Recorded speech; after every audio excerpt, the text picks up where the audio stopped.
मात चरित्र विचित्र आरत जग कलिकल पविस विषम निवारिणी युग पद भोग सुयोग प्रसारिणी परमानंद सुधा विषतारिणी सुमोषण ज्ञान हार की आरती जग पावन पुराण की मातृ चरित्र विचित्र खान की आरती जग संतत सकल सुमंगलदायिनी सजमति सरगति मुक्ति प्रदायिनी नूतन नित्य विभूति विधायिनी परम तत्व ज्ञान की आरती जग पावन पुराण की मातृ चरित्र विचित्र खान की आरती जग आरती अशांति भ्रांति भयवंजन पाप ताप यामद रंजन सुचि सेवक मानस लीला रस मधु में निधान की आरती जग पावन पुराण की मात चरित्र विचित्र काल की आरती जग पावन पुराण की मात चरित्र विचित्र खान की मात चरित्र विचित्र खान की इदं आराधिक्यं समर्पयामि जलेन शीतले गणम् आराधिक्येन पुष्पै देवावन्दनं हरि ओम यज्ञेन यज्ञमयन्त देवास्तानि धर्माणि प्रथमान्यासन्ना देहनाकं महिमानः स्वचन्द यत्र पूर्वे सार्याः सन्ति देवाः हरिः ओम् जयन्ती मङ्गलाकाले भद्रकाली कपालिनी दुर्गा क्षमा शिवा दात्री स्वाहा स्वधा नमोस्तुते पुष्पाञ्जलिं समर्पयामि श्रीपुराणपुरुषोत्तमाय नमः श्रीदुर्गादेव्यै नमः बोली दुर्गा महारानी की जय जगदम्बे मात की जय जय जय श्री सीताराम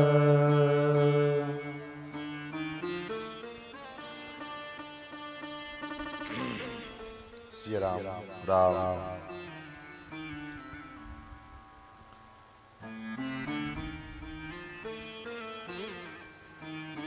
राम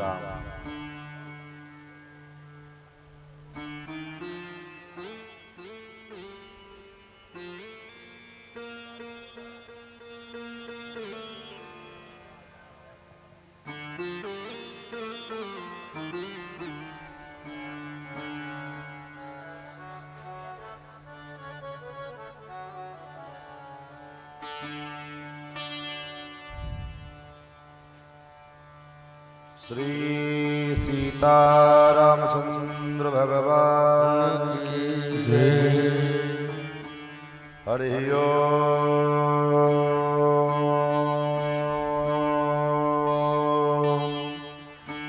तच्चंजोड़ा वृणीमहे गातुं यज्ञाय गातुं यज्ञपतये नमः।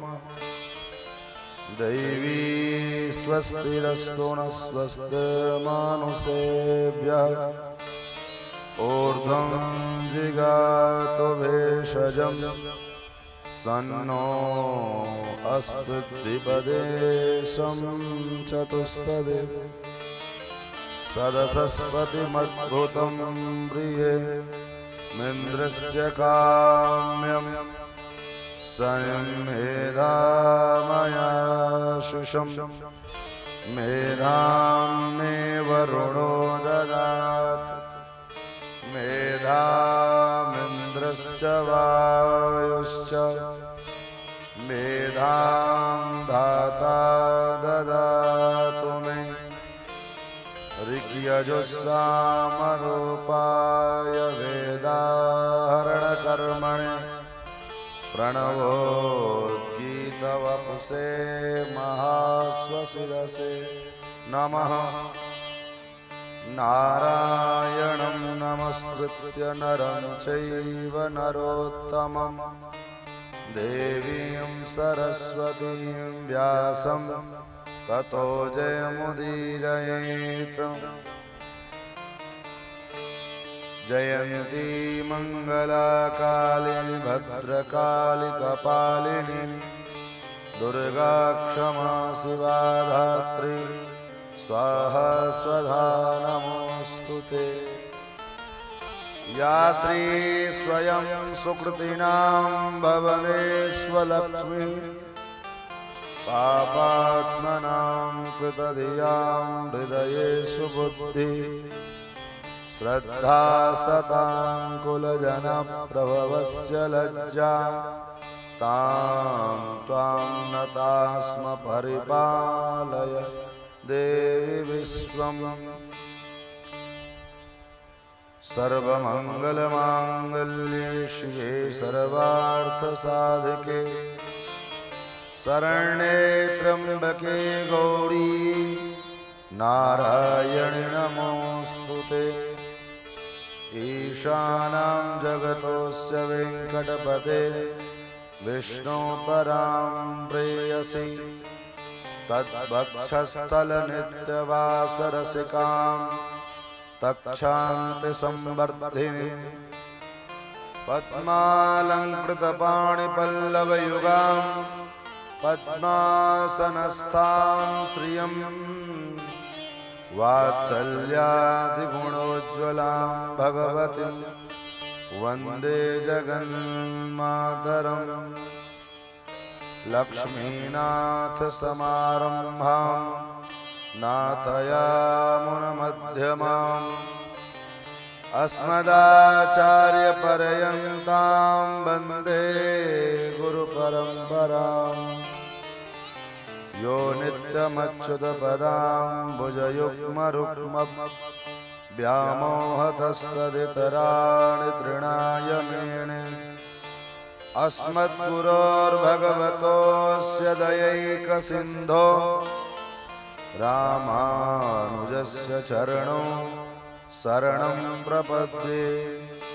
श्रीमत्काश्यपगोत्रलब्धजनुसंविद्याविभूषोन्नतं सच्छास्त्रार्णवपारगामि विदुषां मान्यं मनोज्ञश्रियं स्वाचार्ये च जगद्गुरो बुधवरे श्रीवासुदेवे रतं वन्दे वन्दे जगद्गुरुं मुनिवरं श्रीराघवार्यं गुरुम्। अस्मद्गुरुभ्यो नमः। अस्मत्परमगुरुभ्यो नमः। अस्मत्सर्वगुरुभ्यो नमः। श्रीमते रामानुजाय नमः। श्रीराधाकान्तस्मरणं श्रीसीताकान्तस्मरणं सन्तपूर्वाचार्या सहायाः सन्तपूर्वाचार्या सहायाः। बोले श्री सीतारामचंद्र भगवान की जगत जननी जगदम्बा महारानी की श्री वेदव्यास भगवान की श्री सुखदेव भगवान की श्री भाष्यकार भगवान की जय जय श्री सीताराम।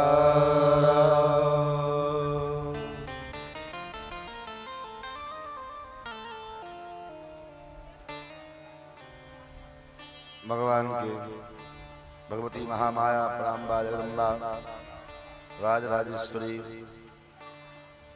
माँ दुर्गा महारानी के पावन चरित्रों का रसास्वादन सबन लाभ हम सभी लोग प्राप्त करें। उससे पूर्व आइए अपने मन और वाणी को पवित्र करने के लिए 2 बार नाम संकीर्तन, तत्पश्चात यथाशक्ति यथामति यथा समय हम सब भगवत कथा श्रवण लाभ प्राप्त करेंगे।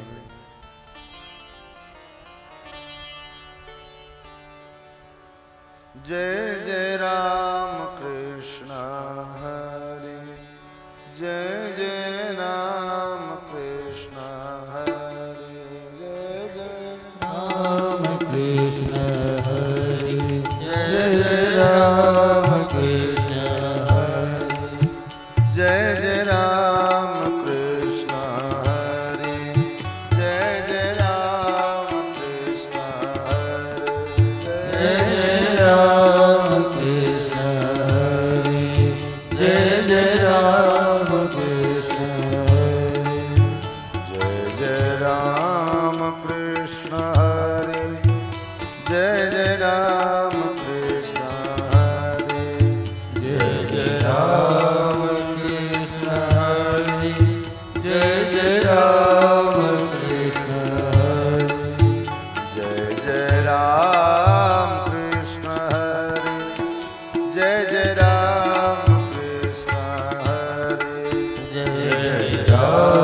जय राम कृष्ण हरे जय जय राम कृष्ण हरे जय जय राम कृष्ण हरे जय जय राम कृष्ण हरे जय जय राम कृष्ण हरे जय जय राम कृष्ण हरि जय जय राम कृष्ण हरि जय जय जय जय राम कृष्ण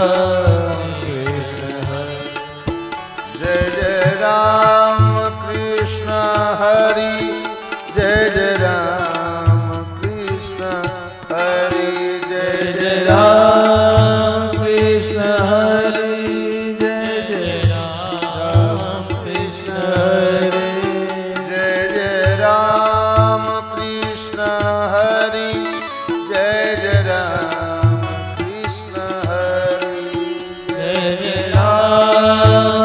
कृष्ण हरे जय जय राम कृष्ण हरे जय जय राम कृष्ण हरे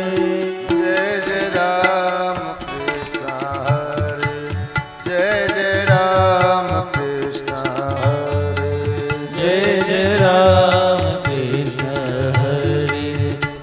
जय राम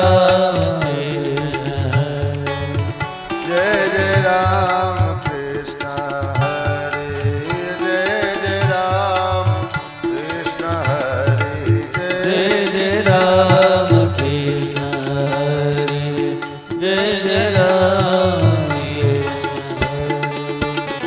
जय जय राम कृष्ण हरे जय जय राम कृष्ण हरे जय जय राम कृष्ण हरे जय जय राम कृष्ण हरे जय जय राम कृष्ण हरे जय जय राम कृष्ण हरे जय जय राम कृष्ण हरे जय जय राम कृष्ण हरे जय जय राम कृष्ण हरि जय जय राम कृष्ण हरि जय जय राम कृष्ण हरे जय जय राम कृष्ण हरे